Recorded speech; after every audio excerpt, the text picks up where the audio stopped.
of both Stannis and Renly.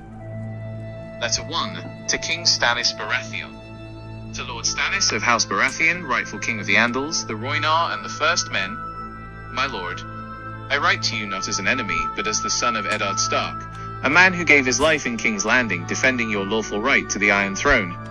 The realm bleeds while the Lannister bastards sit upon your brother's seat.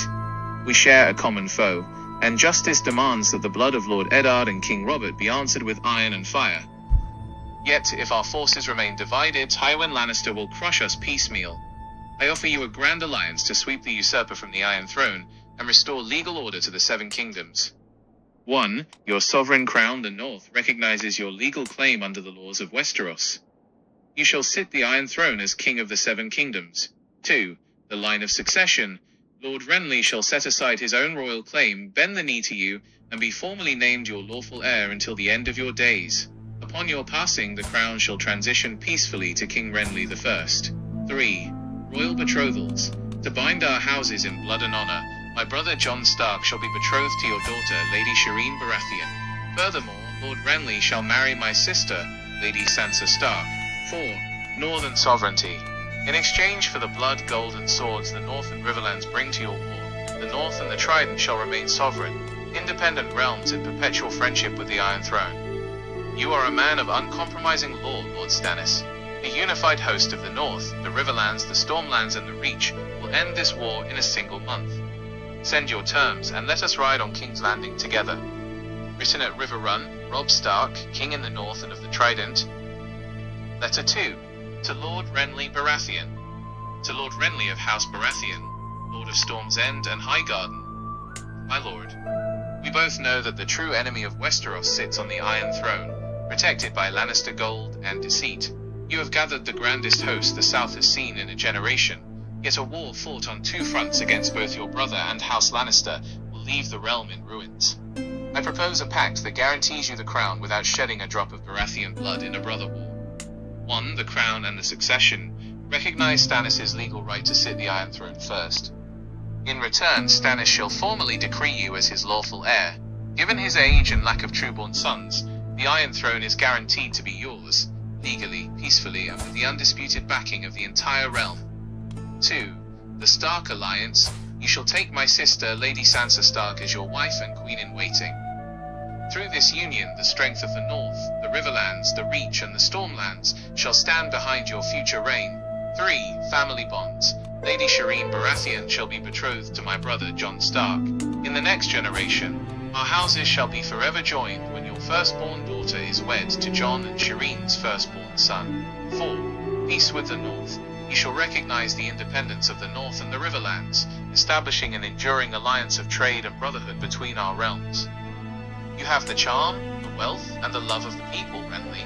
Allow Stannis his legal moment in the sun, and step into an undisputed inheritance with 4 entire kingdoms at your back.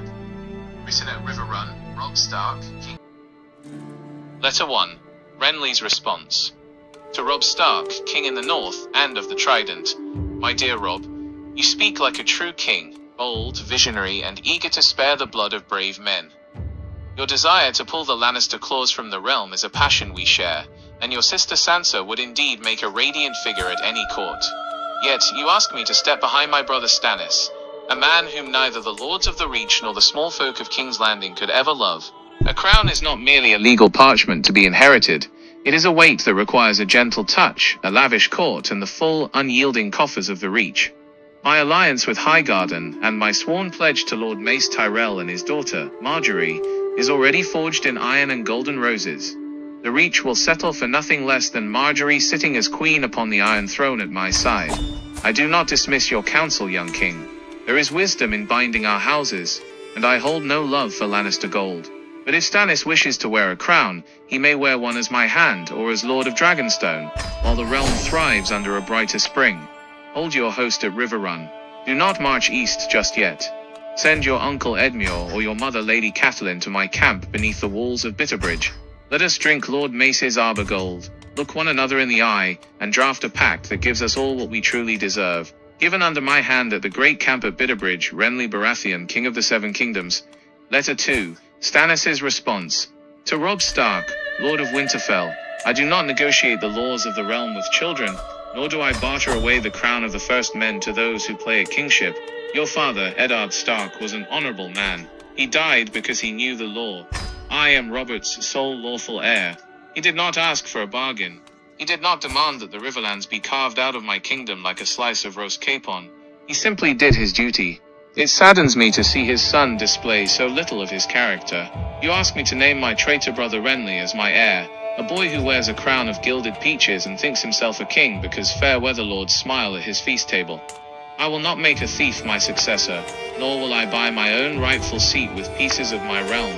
There is one king in Westeros, and his border ends at the wall, not the neck. As for your bastard brother Jon Snow and my daughter Shireen, I do not trade my blood to legitimize northern bastards, nor will I promise Shireen to a family currently in active rebellion against the crown. Here are my true terms, Lord Stark. Bend your knee, disband your northern host, and return to Winterfell as Warden of the North. Deliver the Lannister captive Jaime to my custody at Dragonstone. Do this, and I shall grant full pardons to you and your lords for your temporary treason. Refuse, and when I have finished with my brother and the Lannister bastards in King's Landing, I shall march north and teach you what happens to those who attempt to break the great chain of the realm. Choose quickly. The night is dark and full of terrors, and my patience is at an end. Signed in the sight of the Lord of Light at Dragonstone, Stannis Baratheon, rightful king of the Andals, the Rhoynar and the First Men. Yet you treat his son and the lords who shed their blood for justice as traitors to be broken. The North and the Riverlands did not bleed at the Whispering Wood or break the siege of Riverrun only to hand our freedom over to a tyrant who demands our total submission and mocks our honor. Do not let your stubborn ways get in the way of the real enemy. The Lannisters sit your brother's throne, hold my sisters hostage, and mock us both while we write letters across the sea. I am giving you one final chance to reconsider your position. If you refuse to stand alongside us as an ally and insist on viewing the North as an enemy to be conquered, then so be it. But know this. If you march north after your wars in the south are done, you will find that the snows of Winterfell do not melt for stern letters, and the northern lords do not bend the knee to threats. Written at Riverrun, Robb Stark, King in the North and of the Trident. Letter 2. To Renly Baratheon. To Lord Renly of House Baratheon, Lord of Highgarden and Storm's End. My lord, I appreciate your candor. If Lord Mace Tyrell requires the crown for his daughter Margaery before the spears of Highgarden will march, then let us find a way to make this work, so that both our houses gain everything they desire without turning our swords on one another. Consider these two paths forward. The Double Queen Alliance. You take my sister Sansa as your wife and Queen of the Iron Throne, securing the North and Riverlands behind your claim. In turn, I shall take Lady Margaery Tyrell as my Queen of the North and the Trident. Through this, House Tyrell gains a royal crown immediately, Highgarden secures deep trade and military pacts across two massive realms, and our children in the next generation shall be wed, uniting our kingdoms in absolute brotherhood forever. The Greater Coalition. I am currently in diplomatic talks to bring my cousin Lord Robin Arryn and the unbled Knights of the Vale into our fold. If Margaery marries me, she will not merely be Queen of a Northern Waste, she will be Queen of the North, the Riverlands and the Vale combined. That is 3 entire realms, standing shoulder to shoulder with your Southern Empire. We both want a peaceful, prosperous realm freed from Lannister tyranny. Let us join our dynasties in this generation so that our children may rule a united Westeros in the next. Stannis' response, the crash out to the boy of Winterfell. You dare write to me of my stubbornness, boy? You, who sit in my Lord of the Crossings hall wearing a tin crown your drunken vassals forged in a tavern. Your father was a traitor's hand who died because he was weak, and you are his foolish, spoiled pup. You speak of your sisters? You speak of your honor? You have none. You tear the realm apart to save your own skin while my brother thieves my banners and my enemies spit on my name. I do not bargain. I do not reconsider. I am the rightful king of the 7 kingdoms by law, by blood, and by the will of the Lord of Light. You think your river mud and your winter snows will protect you? You think I care for your threats? When I have burned the Lannister bastards from the Red Keep, when I have hanged my traitor brother Renly from the walls of Storm's End, I will march north. I will tear down Winterfell stone by bloody stone. I will burn your weirwood trees to ash. I will put every lord who cheered your little crown to the sword, and I will personally take your head and pike it above the gates of the moon so all of Westeros knows the price of treason. Do not write to me again, boy. The next message you receive from Stannis Baratheon will arrive at the tip of 20,000 spears. Signed in blood and fire at Dragonstone, Stannis Baratheon, rightful king of Westeros. Renly's response. To Robb Stark, king in the north and of the Trident. My dear Robb, I must admire your ingenuity, and your audacity. Offering to take Lady Margaery as your own queen to satisfy Lord Mace is a masterstroke of diplomacy.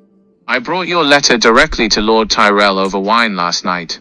I will be blunt with you, my friend. Lord Mace's eyes lit up at the prospect of Margaery wearing a crown that spans from the neck all the way to the bloody gate of the Vale. A triple realm alliance of the North, Riverlands and Vale is a colossal force that even Casterly Rock could never hope to challenge. However, there is a catch, as there always is with Highgarden.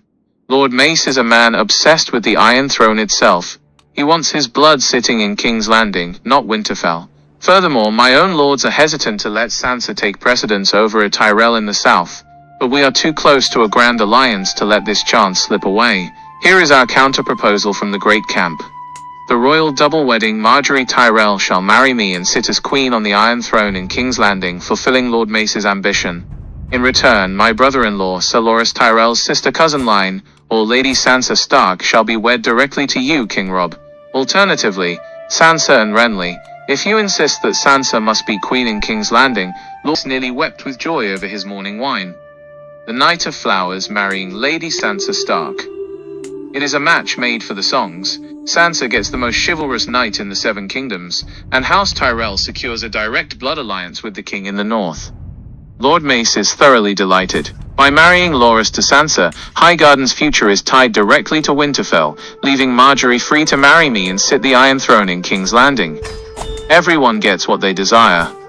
The Iron Throne, Margaery Tyrell becomes Queen of the Seven Kingdoms at my side. The North and the Riverlands, Sansa marries Loras, making the future Lord of Highgarden your brother-in-law, and binding the Reach's vast wealth directly to your sovereign realm. The war, my host of 60,000 spears marches on King's Landing immediately. Tywin Lannister will be forced to rush south to protect Joffrey, leaving his rear completely exposed for you to crush him in the Riverlands. Stannis is raging on his island, completely isolated and screaming at shadows. Let him rot on Dragonstone. Send your mother, Lady Catelyn, to my camp at Bitterbridge post-haste with the betrothal papers for Loras and Sansa. As soon as her quill touches the parchment, our combined armies will tear House Lannister out of the history books forever. Given under my hand at the Great Camp at Bitterbridge, Renly Baratheon, King of the Seven Kingdoms. Letter from Lord Mace Tyrell to King Robb Stark. To Robb Stark, King in the North and of the Trident. Your Grace, I write this to you directly, man to man and lord to lord, with the full backing of my son Sir Loras and King Renly. Your proposal to unite our houses through the marriage of my son Loras to your sister Lady Sansa is a splendid, magnificent offer. Loras is deeply honored by the prospect, and I can think of no greater alliance than joining the golden grain of Highgarden with the brave hearts of the North. We are ready to sign the contracts, raise our banners alongside yours, and pledge our eternal friendship to your sovereign realm. However, we face one terrible, glaring obstacle. Lady Sansa remains trapped in the Red Keep, surrounded by Lannister swords. My lord, as a father, I must speak frankly. We cannot finalize a marriage or celebrate a betrothal while the bride sits in a lion's den. More than that, we must address the mad boy sitting on the Iron Throne. Joffrey Baratheon has already proven his utter lack of sense and basic honor by taking the head of your noble father, Lord Eddard. My inner council and I have discussed the terrifying likelihood of Joffrey turning his cruelty upon your sister. The moment King Renly's host of 60,000 spears begins its march down the Rose Road, or the moment Tywin Lannister realizes he is losing this war, Joffrey's immediate impulsive reaction will be to lash out. A boy who would execute Ned Stark against the advice of his own mother and the council will not hesitate for a second to send Lady Sansa to the block out of sheer panic or malice. If we announce this marriage publicly while she is still in King's Landing, Joffrey will view it as total betrayal and take her head before our vanguards even reach the Blackwater. Therefore, my terms for finalizing this union are simple. Lady Sansa must be freed first. Whether your forces extract her through a stroke of tactical brilliance, or whether King Renly's vanguard breaches the city gates before Joffrey realizes what is happening, Her safety must be guaranteed before a single wedding priest is summoned. Get your sister out of the Red Keep, your grace. The moment she is safe in northern or reach hands, Sir Loras will place the cloak of Highgarden around her shoulders, and our combined armies will burn House Lannister to the ground. Given under my hand at the Great Camp of Bitterbridge, Mace Tyrell, Lord of Highgarden, Defender of the Marches, High Marshal of the Reach. Letter from King Robb Stark to Lord Mace Tyrell. Lord Mace Tyrell, Lord of Highgarden and High Marshal of the Reach. My lord, your frankness is your honor. A father's concern is something I understand all too well, and I hold no fault in your caution. You speak the plain, bitter truth regarding the monster sitting the Iron Throne. Joffrey is a coward with a crown, and a coward with absolute power is the most dangerous creature in Westeros. He murdered my father to prove his own strength, and I know in my soul he would cut my sister's throat the moment he feels the trap snap shut around him. We are in complete agreement. Sansa's rescue must take precedence over any public feast or announcement. If we publish this betrothal now, we sign her death warrant. Joffrey would have her head on a spike above the Traitor's Walk before Sir Loras could even saddle his horse. Therefore, this pact between House Stark and House Tyrell must remain shrouded in absolute secrecy. Here is how we will secure her life and seal our alliance. 1. The secret oath. We sign the marriage contract in private. My mother, Lady Catelyn, carries my seal and authority at Bitterbridge. Let Sir Loras and yourself sign the parchment in secret, witnessed only by King Renly. No criers, no banners, no songs. 2. The strategic distraction. King Renly must march his 60,000 spears down the Rose Road with all deliberate speed, threatening King's Landing from the south. This will force Tywin Lannister to pull his army back to defend the capital, throwing the court into total panic and chaos. 3. The extraction. Under the cover of that panic, while the Lannisters are looking at your vast host at the gates, my covert agents inside the city will pull Sansa out of the Red Keep and smuggle her north to Riverrun. 4. The wedding. The moment Sansa crosses the threshold of Riverrun in safety, we will declare the union publicly. Sir Loras shall ride north to claim his bride, and the combined weight of the North, the Riverlands and the Reach will crush what remains of House Lannister between us. Tell Sir Loras to keep his sword sharp and his heart steady. My sister will be freed, and our houses will stand together until the end of days. Letter from King Robb Stark to Lord Robin Arryn. To Lord Robin of House Arryn, Lord of the Eyrie, Defender of the Vale, and Warden of the East. My dear cousin, I write to you from Riverrun as both a king and as your kin. We share the blood of House Tully through our mothers, Catelyn and Lysa, and the blood of honor through our fathers, Eddard and Jon. When Lord Jon Arryn was Hand of the King, he treated my father like a son, and stood as a pillar of justice for all of Westeros. Today, the men who poisoned the peace of the realm and stole our fathers' lives sit on the Iron Throne, mocking the very memory of Jon Arryn. The Vale has always been a realm of chivalry, noble honor, and invincible mountain knights. Yet while the Lannister lions ravage the Riverlands, the homeland of your own mother, the banners of the Eyrie sit silent behind the bloody gate. I ask you now, cousin, do not stand alone. Independence in a time of war leaves a house isolated when the storm finally breaks. Tywin Lannister will not spare the Vale once he has crushed the rest of us. He will simply wait until you are the last house standing. Join your strength with mine. Let the Knights of the Vale ride alongside the dire wolves of the north and the trout of Riverrun. Together, our combined realms will be an unshakable wall that no tyrant in King's Landing can ever break. To forever join our blood and ensure that our houses stand shoulder to shoulder for generations to come, I offer you a royal union, a betrothal between yourself and my sister, your cousin, Lady Arya Stark, once she is recovered from the south. Through this marriage, the Lord of the Eyrie shall be wedded to the blood of Winterfell, uniting the mountain peaks of the Vale with the ancient strength of the north. Listen to the proud lords of the Vale who long to honor your father's memory. Send your unbled knights down through the bloody gate, ride alongside your cousin, and together we will bring true justice to Westeros. Written at Riverrun, Robb Stark, King in the North and of the Trident. Letter from Lady Lysa Arryn to King Robb Stark. To Robb Stark, my sister's son, you write to us of blood and honor, nephew, but you speak with the tongue of a boy playing at war.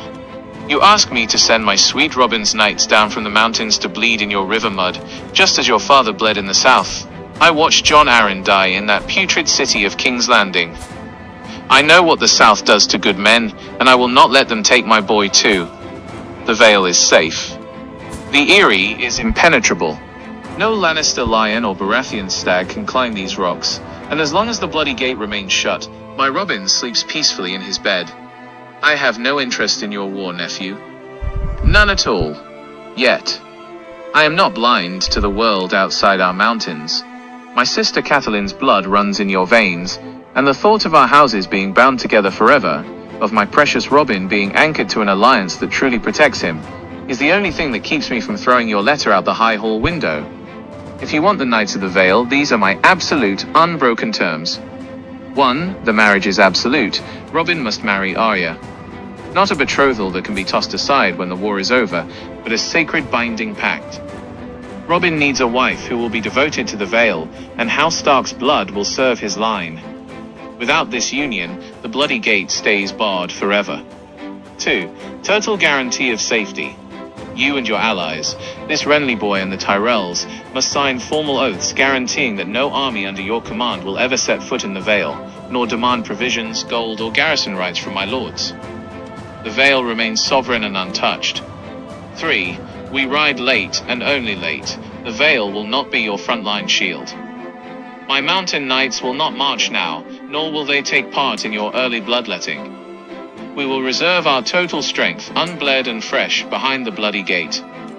Only when the Lannisters are exhausted, broken, and backed into a corner will Robin's host ride out to deal the final, decisive blow. My son will not be sacrificed to clear your path. Assure me of these things, Rob. Send your mother's word alongside your own seal. Give me your absolute guarantee that my boy's realm remains safe and that he will hold your sister's hand at the altar. Or do not ride to the Eyrie again. Letter from King Robb Stark to Lady Lysa Arryn. To Lady Lysa Arryn, Regent of the Eyrie and Lady Protector of the Vale. My dearest aunt, I accept every single one of your terms, without hesitation and without condition. You speak with the wisdom of a mother who fiercely protects her son, and for that I respect you all the more. You have my absolute sacred word as a king and as your kin. Your conditions are guaranteed, signed with my seal and sworn before the old gods and the new. Here is my solemn vow to you and to my cousin Robin. 1. The binding union. The marriage between Lord Robin and my sister Arya is absolute. The moment Arya is recovered from the south, she shall be sent directly to the Eyrie under heavy honor guard. She will be wed to Robin in your own high hall, forever binding the wolf and the falcon. 2. Absolute sovereignty and protection. No army under my command, nor any force allied with me, be they Baratheon, Tyrell, or Tully, shall ever cross the borders of the Vale, demand taxes or quarter troops upon your lands. The Vale remains completely sovereign, untouched, and unburdened by this war. 3. The reserve strike. You have my total agreement that the Knights of the Vale shall not spend a single drop of blood in the early battles. Keep your host unbled, rested, and safe behind the Bloody Gate. I ask only this. When our grand host of northern Riverland and southern Spears closes the trap around King's Landing, Robin's knights shall ride out from the mountains to strike the final decisive blow against House Lannister and claim their share of the glory. You have preserved the Vale's total strength while securing its future at the very heart of the victory to come. Tell my cousin Robin to keep his armor polished and his knights ready. When the high walls of King's Landing are surrounded, the falcon will fly from the mountains to finish the war. Given under my hand and royal seal at River Run, Robb Stark, king in the north and of the Trident, Joffrey was hiding in his chambers, demanding twice as many guards at his door, while Cersei's gold cloaks patrolled the upper battlements like nervous rats. Sandor Clegane didn't care about the Lannisters, and he cared even less for the Boy King. He had spent years wearing their red cloak, guarding their lies and smelling their fear. But as he watched the guards double their watch around the Maiden Vault, locking Sansa Stark behind 3 thick oak doors and a wall of steel, he knew the girl was beyond his reach. The Lannisters were keeping her as their grand prize, a hostage to force the North to its knees. They had forgotten about the smaller wolf. Sandor caught her wrist in a grip of iron, hauling her off her feet like a sack of grain. "Shut your mouth, little girl," he growled, his burned face twisting in the torchlight. "I'm getting you out of this rat's nest, but we aren't leaving empty-handed." "Sansa," she hissed, thrashing against him. "Sansa's buried beneath 50 swords and her iron lock," Sandor snapped, setting her down hard. "If I go for her, we both die tonight. You want your father's memory honored." Then shut your mouth and follow me. Seized him by the throat, drove him backward against the stone pillar, and drew a thick, wicked dagger from his hip. With a single, brutal shove, he drove the blade beneath Ilan Payne's chin. Corsair strapped the massive, canvas-wrapped form of ice beside his leg and kicked the horse into a hard gallop into the dark, rain-soaked mud of the King's Road. 5 days later, the rumors began to spread across the riverlands ahead of them like wildfire. The small folk huddled in ruined taverns spoke in hushed, reverent tones of the burned giant. They said a beast of a man had broken into the heart of the Red Keep, slaughtered the royal executioner, stole the great sword of House Stark, and snatched Ned Stark's youngest daughter straight out from under Joffrey's nose. By the time the tall towers of Riverrun rose out of the mist, the northern outriders didn't draw their bows when the lone rider approached the gates. They had already heard the songs. Sandor pulled the horse to a halt before the main gates of Riverrun. He was caked in dried mud, his eyes bloodshot with fatigue, his hound's head helm resting on his saddle horn. Beside his boot hung the legendary sword ice, dark and immortal beneath its blood-stained wrappings. And sitting behind him, her hands wrapped tight around his waist, was Arya Stark, alive, fierce, and home. When King Robb Stark rode out through the gates with his lords behind him, staring in utter disbelief at his little sister and his father's blade, Sandor Clegane merely spat a glob of red sour leaf into the river mud. "I brought your steel, King Boy," the Hound growled, his voice carrying across the quiet ranks of northern spears. "And I brought your wolf. Now let's talk about my gold." Robb Stark stood frozen on the cobblestones of Riverrun's courtyard, his heart pounding against his ribs like a war drum. For a long, agonizing second, the young wolf was not a king. He was just a 15-year-old boy seeing his little sister alive against all odds. His eyes darted from Arya's dirt-streaked, fierce face to the long, canvas-wrapped burden hanging beside Sandor's saddle. He stepped forward, his leather boots splashing in the river mud, and reached out with a trembling hand to touch the dark, smoky pommel of ice. "Arya," Robb breathed, his voice cracking slightly before he pulled his sister down into a fierce, suffocating embrace, lifting her off the horse as she buried her face in his fur cloak. When he finally pulled back, wiping a speck of mud and a rare tear from his eye, Robb turned his gaze up to the towering, burnt-scarred figure sitting atop the courser. The northern lords behind Robb, Great John Umber, Rickard Karstark, and Roose Bolton, stared at the Hound in absolute stunned silence. Robb took 2 steps towards Sandor Clegane and rested his hand firmly on the Hound's stirrup, looking the big man directly in the eyes. "Gold?" Robb asked, his voice echoing loudly across the quiet courtyard, so every lord and spearman could hear it. "Gold is what a Lannister pays a dog for a trick. You didn't just perform a trick, Clegane. You brought me my father's steel. You brought me my sister's life." Robb stood tall, his chin raised, speaking with the authority of the First Men. "You think you're just a mercenary to us? In the north, a man who slays the king's justice, rescues a daughter of Winterfell, and returns the sword of my ancestors is no sellsword. He is a legend. Your name is already being spoken in every tavern from the Trident to the Wall, Sandor Clegane. You are valued here, not as a bodyguard, but as a warrior of honor." Sandor grunted, shifting uncomfortably in his saddle, his burned face twisting with cynical suspicion. "Honor doesn't buy ale, boy king." "Then listen to my offer," Robb countered, his grip tightening on the stirrup. "Stay with me. Ride at my right hand as my sworn battle brother. I will give you all the gold you can carry right now from Riverrun's vaults. But when this war is done, when we break the gates of King's Landing and pull that golden bastard off the throne, I will give you more than coin. I will grant you a castle of your own lands, and a seat among the high lords of the realm." Robb turned to face his gathered northern host, raising his sword high into the damp sky. "Look at him!" Robb roared to his men. "The Lannisters called him a dog. But today he proved he has the heart of a wolf. What say you, men of the north?"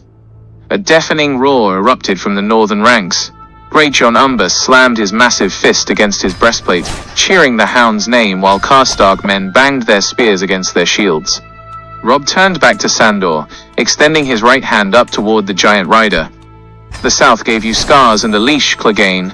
The north offers you a home, a holdfast, and glory that will outlive us both. Will you ride with the direwolf?"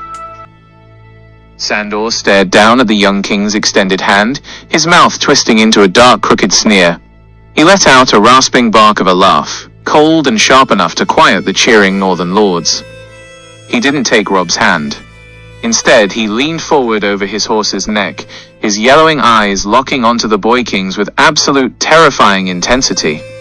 "Keep your pretty speeches, boy," Sandor growled, his voice like gravel grinding under stone. "And keep your bloody legends. I don't care what your direwolves sing about me in the snow." He spat into the mud right beside Robb's boot. "The gold? Aye, the gold is nice. I'll take every coin your vaults can spill. And a castle?" Sandor grunted, glancing up at the high stone walls of Riverrun. "A castle with thick walls and no fire in the hearth will suit me fine when this stupid war is over."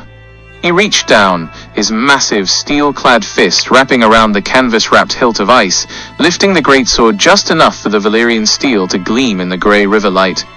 "But none of that means a damn thing to me compared to one thing. You want my blade at your right hand? You want the Hound to chew through Tywin Lannister's vanguard for you? Then you give me my price, king boy. Not in land.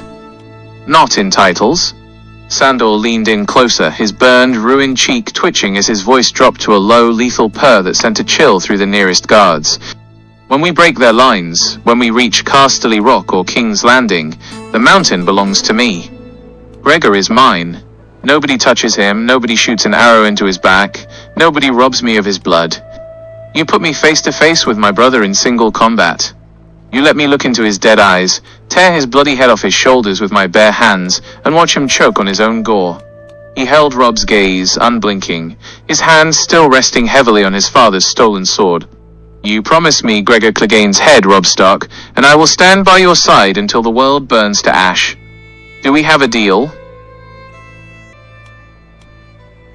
Robb Stark didn't flinch.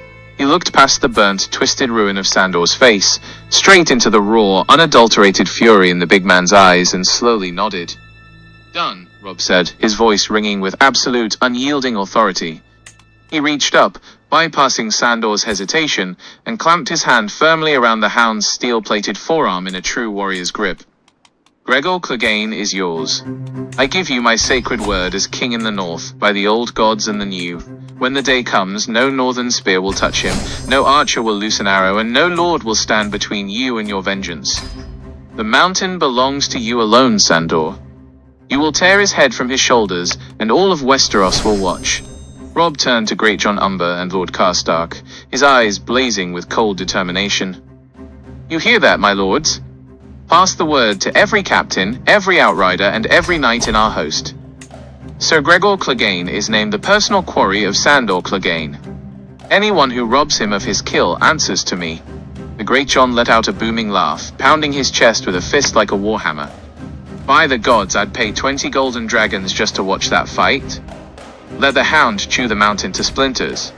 Robb turned back to Sandor, a small, genuine smile finally breaking through his kingly composure as he looked up at his little sister, who was standing beside the big man's horse, holding her father's sword with proud, fierce eyes. "You brought my sister home," Robb said quietly, his tone softening with real warmth. "You brought my father's steel back to his blood. To the Lannisters, you were a hound to be kicked. To the north, you are the man who saved House Stark. Welcome to my vanguard, Sandor Clegane. Let's go kill some lions." Letter 1. From Theon Greyjoy to King Robb Stark. To Robb Stark, King in the North and of the Trident. Robb, my brother in all but blood. Darkness has fallen over Pike. My father, Balon Greyjoy, is dead, murdered by my mad uncle Euron, who returned from the edge of the world to claim the Seastone chair. Euron has already seized half of the Iron Islands through dark blood magic and hollow promises of conquest. He is pressing hard to crush the rest of us, demanding that I bend the knee or die. I am the rightful heir to the Iron Islands, but I cannot hold Pike against Euron's Ironborn Reavers alone. I need your help. If you lend me a portion of your host, even a few thousand northern spears and riverlords to secure my birthright, you will have my eternal loyalty and the total strength of the Iron Fleet. With Pike under my command, I will put the entire Ironborn Navy at your back. We can smash the Lannister coastlines, guard your western flank, and support King Renly's sea assault on King's Landing from the Blackwater. Do not abandon your brother, Robb. Help me take the Iron Islands, and together we will sweep the Lannisters into the sea. Written at Pike, Theon Greyjoy, rightful Lord of the Iron Islands. Letter 2. From King Robb Stark to Theon Greyjoy. To Theon Greyjoy, Lord of Pike and the Iron Islands. Theon, my friend. My heart bleeds for the murder of your father and the crisis at Pike. You are like a brother to me, and nothing would bring me greater joy than riding west to smash Euron Crow's eye and place you upon the seastone chair where you belong. However, I am trapped by time and the strict demands of this war. If I pull my host all the way west to support you, the entire southern campaign will shatter. King Renly and Sir Loras Tyrell are already poised at the gates of King's Landing with 60,000 spears. They are waiting for my army to lock Tywin Lannister in place and close the trap from the north.